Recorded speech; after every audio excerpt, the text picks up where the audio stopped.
Justiça bloqueia 3,5 milhões de reais de construtor que teria enganado clientes em Lajes, na Serra Catarinense. E no sul do estado, cerca de 10 mil pessoas estão passando por uma situação parecida. Sem dinheiro, uma construtora simplesmente parou as obras.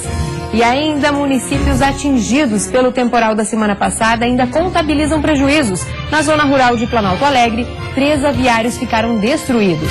E a nossa equipe conversou hoje com refugiados sírios que estão há cerca de um mês no sul do estado. Eles fugiram da guerra em busca de uma nova vida. No futebol, frustração para os times catarinenses na rodada do fim de semana. O Joinville perde em casa para o Vasco da Gama e é o primeiro time rebaixado para a Série B. E você vai ver também os gols da derrota que colocou o Avaí novamente na zona do rebaixamento. O Banho de Cidade desta segunda-feira já está no ar.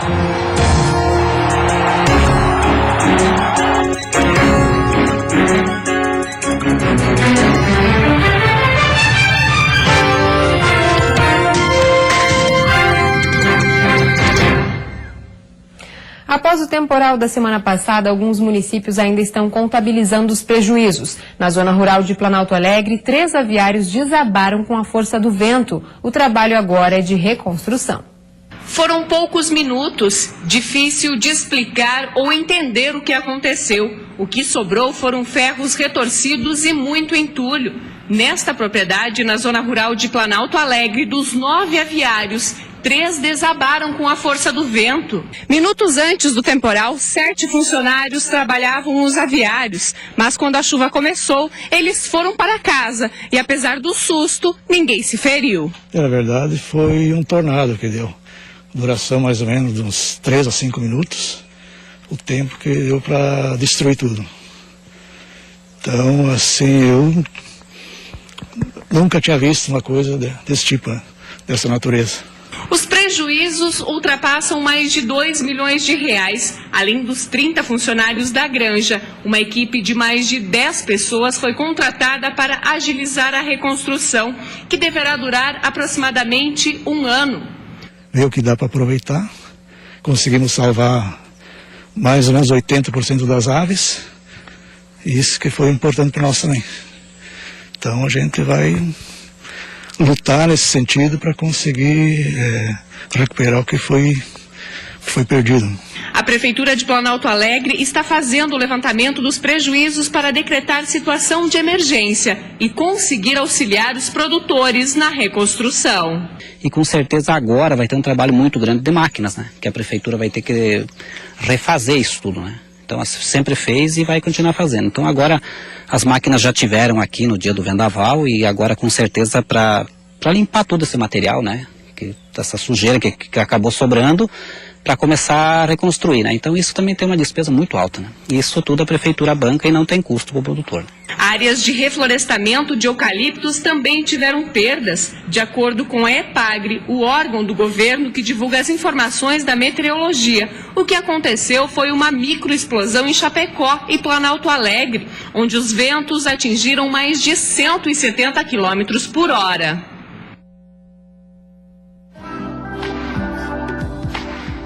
E agora a previsão do tempo. A semana começa com ar frio que chegou em Santa Catarina, trazendo instabilidade para todo o estado. O céu fica nublado, com possibilidade de aberturas de sol, e as temperaturas ficam amenas, com mínima marcando 11 graus na Serra Catarinense. No Vale do Itajaí, Planalto Norte e Oeste, mínima de 14. No litoral norte, as temperaturas variam entre 18 e 25. E na Grande Florianópolis, a máxima fica em 26 graus. No sul do estado, quase 10 mil pessoas aguardam pela solução de um grave problema. Sem dinheiro, uma construtora simplesmente parou com as obras e quase 100 empreendimentos continuam inacabados. Algumas das obras já estavam quase prontas, só que agora a Criciúma Construções já não possui sequer funcionários para concluir os trabalhos. Os prováveis que até mesmo o proprietário da empresa chegou a ser preso devido às dificuldades para cumprir com os contratos.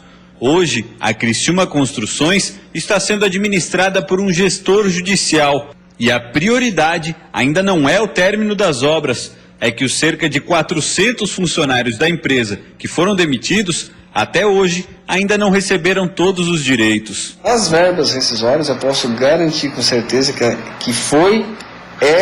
a nossa prioridade zero, e vocês e os trabalhadores terão novidades em breve. Já para os clientes, a orientação é se organizar em grupos para que as soluções sejam discutidas em conjunto. Como a situação de cada empreendimento é diferente, a continuidade das obras será avaliada caso a caso. Está tratando cada caso especificamente conforme for o seu. Algumas obras, inclusive, já estavam quase prontas já. A própria associação que foi montada concluiu o empreendimento. Por isso que é importante o agrupamento dos clientes, seja através de associação, até para fim de gastar menos, ou seja, em fim de condomínio. E em Lages, moradores buscam na justiça o ressarcimento da compra de imóveis irregulares. O construtor que enganou clientes chegou a vender um mesmo apartamento para mais de uma pessoa. O edifício Valência fica próximo ao centro de Lages.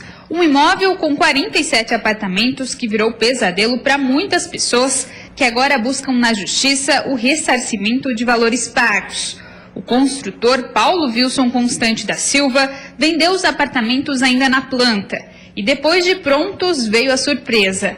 A construção foi feita de forma irregular e a venda dos imóveis também. Dos meus clientes, 5 deles pagaram um valor de entrada, que seria um sinal, e seria pago ao final, quando na entrega da obra faria um financiamento junto a uma instituição bancária. Não foi possível fazer isso em virtude de que os imóveis não têm documentação. Mas antes mesmo de serem questionados se eles haveriam uma outra forma de pagamento, com recurso próprio, enfim, não foram procurados. Esses imóveis foram repassados, até onde a gente sabe, a pagamentos à vista, para outras pessoas que tinham interesse também na aquisição do imóvel. Pelo menos 15 apartamentos foram comercializados para mais de um comprador que agora discutem na justiça a posse desses imóveis, já quem conseguiu morar esbarra em outro problema: a escritura do apartamento. Não havia o projeto, o registro, que deve ser encaminhado à prefeitura, ao município de Lages. Então, não tem habites, não tem projeto, não tem matrícula, está todo irregular o edifício, né? Uma ação foi ajuizada no Ministério Público no ano passado e uma liminar pedindo bloqueio dos bens do construtor saiu neste mês. No total, ele terá que ressarcir as pessoas prejudicadas R$3.500.000 e ainda regularizar a situação do edifício. Para esse promotor, o caso serve de alerta. O importante é buscar orientação jurídica, e mesmo atrás, vai à prefeitura, no cartório de direito de imóveis, analisar se aquele empreendimento é regular. Um sonho da casa própria que para esses moradores virou pesadelo. E hoje buscam na justiça a esperança de conseguir não só a indenização pelos danos materiais, mas também morais, pelo que vem passando. Uma expectativa frustrada, um sonho não realizado. Então, todo esse trabalho, todo esse problema de tentar legalizar isso, então isso também acarreta o dano moral. Nossa equipe entrou em contato com o advogado do construtor, que por telefone informou não estar a par do caso. Segundo ele, Paulo está residindo em Porto Belo e não entrou em contato com a defesa. E a seguir, renegociação de dívidas. Começou hoje em Florianópolis a Semana Nacional da Conciliação. E você vai ver ainda que o EMOSC preparou uma programação especial para o Dia Nacional do Doador de Sangue.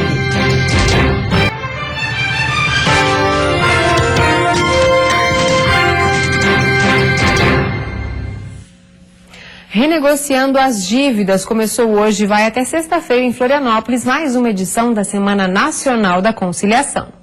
Serão 5 dias exclusivos para negociação de dívidas e quitação de pendências. Uma oportunidade para o consumidor quitar seus débitos e recuperar o crédito na praça. Onde a CDL está participando para tentar conciliar no que diz respeito ao SPC.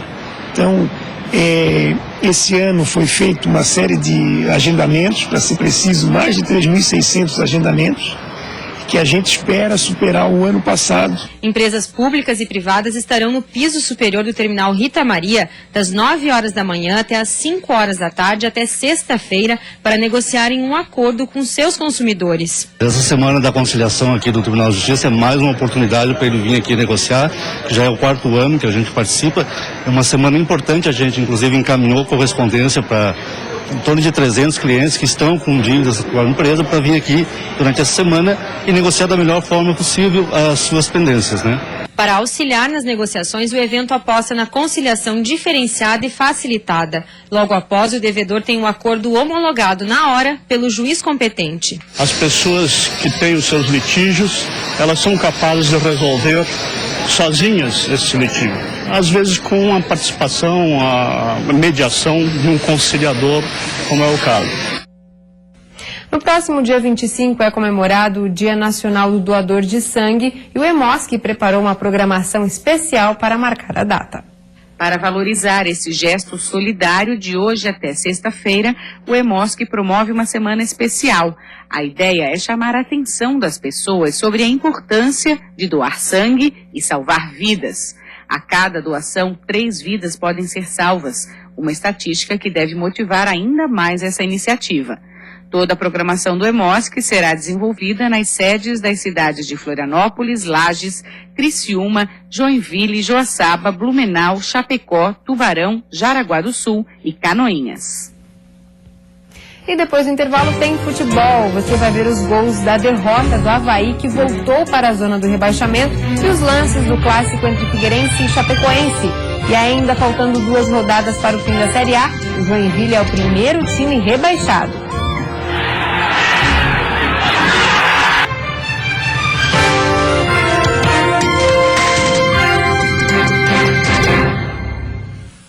Futebol, uma rodada frustrante para os times catarinenses que disputam o Campeonato Brasileiro. No Orlando Scarpelli, o Figueirense perdeu várias chances de gol contra a Chapecoense, empatou o jogo e ainda corre risco de ser rebaixado. Até a metade do primeiro tempo, posse de bola igual dos dois times. Jogo meticuloso, estudado. Se uma equipe forçava um pouco o ataque, encontrava uma marcação dura pela frente. Quando o Figueirense tentava chegar, a sorte parecia não estar do lado alvinegro. Quem jogava a favor do vento era a Chape, e o primeiro goleiro a trabalhar foi Muralha, no chute de Camilo. Na sequência, o goleirão teve que mostrar para a zaga como se afasta uma bola da área. Todo mundo bobeou e por pouco o Verdão não abre o placar. O goleiro Nivaldo só foi ver a cor da bola depois dos 30 minutos. No erro de Cleber Santana, Rafael Bastos tocou para Dudu e ele adiantou demais. Se na primeira não deu para finalizar, na segunda Dudu tentou jogada de efeito. Matou no peito e entregou de calcanhar para o Juninho, que não soube o que fazer com a bola. De fato, o goleiro da Chape não teve grandes sustos na primeira etapa. Como deu para ver, o goleiro Nivaldo mal trabalhou no primeiro tempo, mas na segunda etapa a coisa mudou de figura. O Figueirense jogou a favor do vento, começou a rondar o da Chapecoense, e aí o goleiro do Verdão foi muito acionado. Aí começou o bombardeio ao gol de Nivaldo. Rafael Bastos partiu para cima e mandou essa bola venenosa. Nivaldo espalmou e na sequência pegou o chute de Dudu também. Foi a vez de Furacão tentar por cima. Cruzamento na área, Marquinhos escorou e Cleitinho mandou pro gol, mas Nivaldo outra vez salvou a Chape. Não deu pro Cleiton voltar para dentro, então ele tentou dar a chance para outro. Cruzou na área e Marcão ia chegando para cabecear, mas o inspirado Nivaldo tava lá de novo. Aí quando o vento ajudou nesse lançamento de Thiago Heleno e Denner falhou, Cleiton não pegou bem na bola e mandou direto para fora. A Chape tentou alguma coisa só no finalzinho e Marcão teve que ajudar lá atrás. Mas o melhor em campo foi mesmo Nivaldo, e ele provou isso mais uma vez. Fim de jogo, Figueirense 0, Chapecoense também 0. Embora a gente não tenha conseguido vencer, nós tivemos um pouco de dificuldade pela falta do centroavante. Nossa equipe tem o hábito de jogar com referência. Buscamos uma solução alternativa, praticamente sem ter muito treinamento. E o primeiro tempo até que a equipe se portou bem, teve um certo controle. Faltou ter um pouquinho mais de objetividade em direção ao gol quando quebrou as linhas de marcação do Figueirense. Mas assim, é um ponto somado. A gente sabe que a luta é árdua e já sabíamos que seria assim até o final. Jogando contra o Fluminense fora de casa, o Avaí perdeu e voltou para a zona do rebaixamento. Já o Joinville foi rebaixado para a Série B com 2 rodadas de antecedência.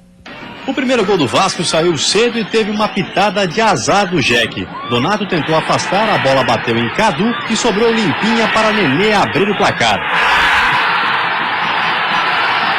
Sem dar tempo para o Jeque respirar, o Vasco fez mais um. A bola veio pelo alto e Riasco foi preciso na hora de concluir. 2-0 Vasco.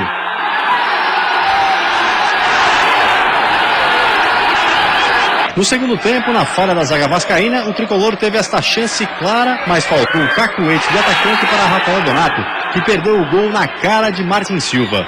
Mas logo ele ia se redimir. Cobrança de escanteio e Rafael Donato botou para dentro, dessa vez com a ajuda de Martin Silva.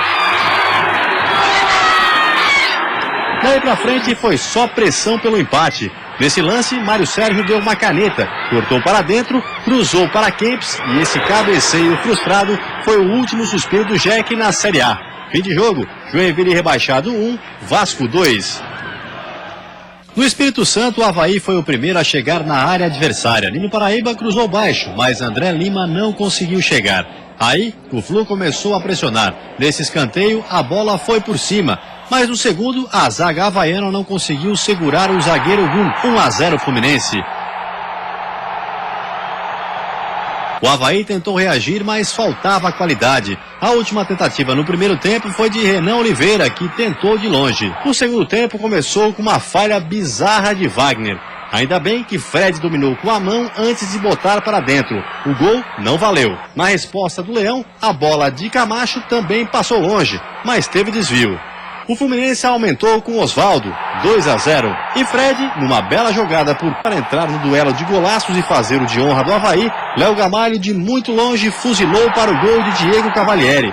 E terminou assim, Fluminense 3, Avaí 1. O Leão voltou para a zona do rebaixamento. Pela Série B, o Criciúma levou um gol quase no fim do jogo e perdeu para o Paysandu em Belém do Pará.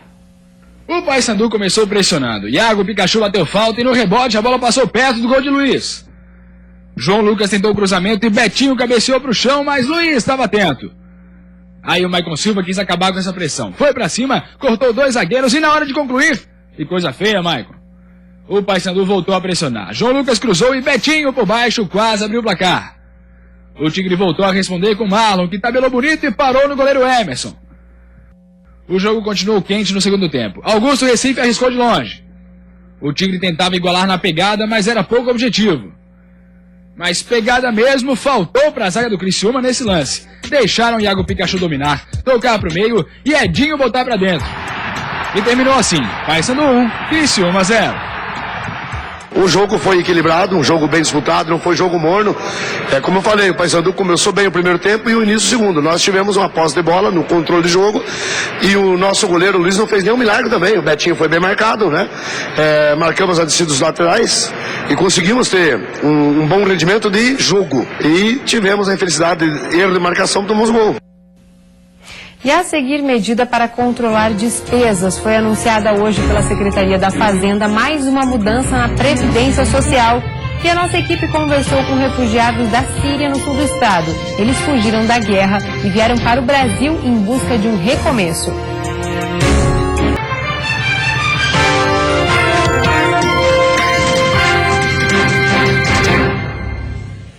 Após os ataques em Paris, as atenções se voltaram para a Síria, um dos países onde o Estado Islâmico foi instalado. E são muitos os refugiados de guerra em busca de uma nova vida em outro país. Alguns vieram para Santa Catarina. A Síria é um país devastado pela guerra e pela disputa do poder. Além dos terroristas, mais 2 grupos brigam pelo controle do país. Situação que torna praticamente impossível para o cidadão de bem manter a rotina. Nos últimos 4 anos, o Brasil reconheceu como refugiados de guerra pelo menos 2.100 sírios, sendo o segundo país de toda a América que mais recebeu imigrantes vindos da Síria. Pelo menos 2 deles vivem há pouco mais de um mês aqui em Criciúma. Ahmad tem 42 anos e é um deles.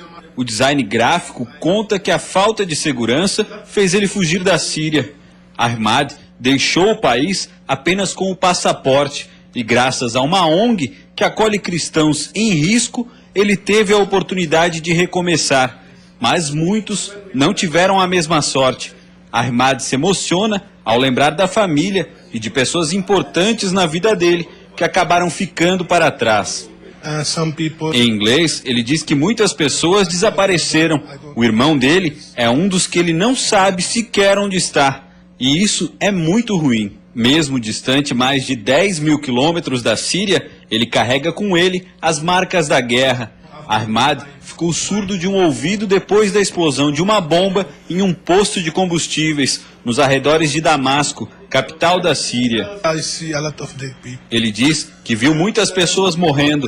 Ahmed lembra de ter visto pessoas em chamas no meio da rua e, por isso, ficou muito tempo sem dormir. Depois da explosão, ele perdeu toda a audição do ouvido direito.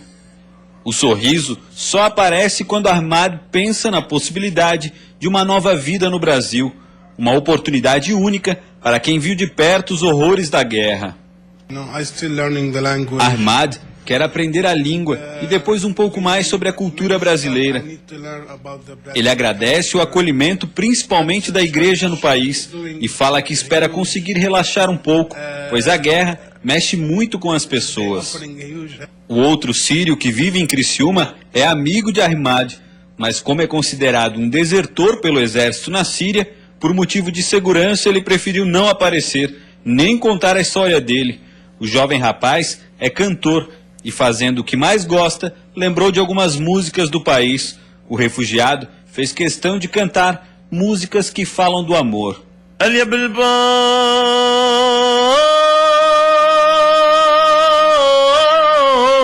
دخيلك مر من صوب دخيلك مر من صوبان اليا بالبال سمعني تغرد الحباب. Controle de despesas. A Secretaria Estadual da Fazenda anunciou hoje mais uma mudança na Previdência Social dos servidores.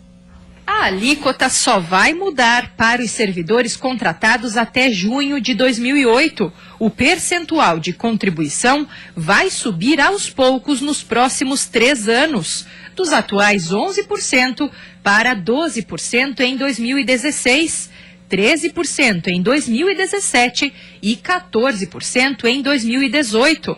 O governo também vai desembolsar mais, de 22% para 28%, gradualmente no mesmo período. Tudo para equilibrar as contas da Previdência no Estado. O importante é não deixar para amanhã uma matéria que vem pressionando bastante o caixa do governo de Santa Catarina, o caixa que é formado pelos impostos dos catarinenses, e que nos próximos 12 meses será um caixa afetadíssimo pela crise econômica brasileira. Para quem está na ativa, o desconto vai acontecer sobre o salário total. Já para aposentados e pensionistas, a contribuição só passa a contar nos rendimentos acima do teto do INSS, ou seja, só a partir de R$ 4.660. A medida quer reverter o prejuízo anual que vem levando o Estado a investir dinheiro de outras áreas na Previdência. De 2008 até 2014, esse percentual extra subiu de 9% para 15%. Nesse aspecto, acho que a sociedade está sendo respeitada, né? Porque na medida que a gente amplia um pouquinho a participação do servidor, a sociedade está sendo respeitada, já que é ela que tem bancado toda essa conta. Com o cenário que se projeta no futuro, as contas não são positivas. Até 2020, o governo do estado pode ter que desembolsar 7,8 bilhões de reais para cobrir este buraco. A medida anunciada hoje não zera as contas, mas ameniza o déficit e cumpre o compromisso do governo de não aumentar impostos. Tem como pagar. Então quem estiver aqui no meu lugar em 2020 não vai conseguir pagar o salário. E os servidores não estarão recebendo o salário. O que aconteceu em outros estados do Brasil já. Então nós temos que fazer esse movimento agora para não deixar chegar essa situação lá na frente.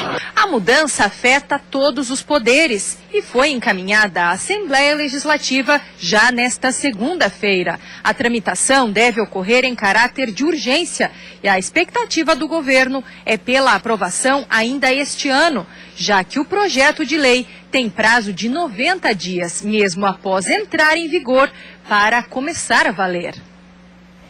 E antes de encerrarmos, vamos ver como está o trânsito ao vivo aqui na capital. Você vê imagens das pontes Pedro Ivo Campos e Colombo Salles, que fazem a ligação entre a ilha e o continente. Movimento fluindo bem em ambos os sentidos. Na Grande Florianópolis faz 21 graus nesse momento.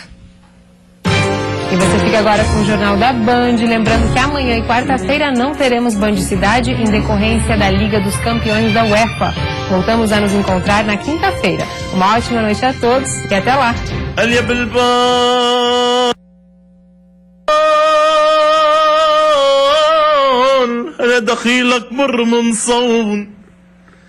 دخيلك مر من صوب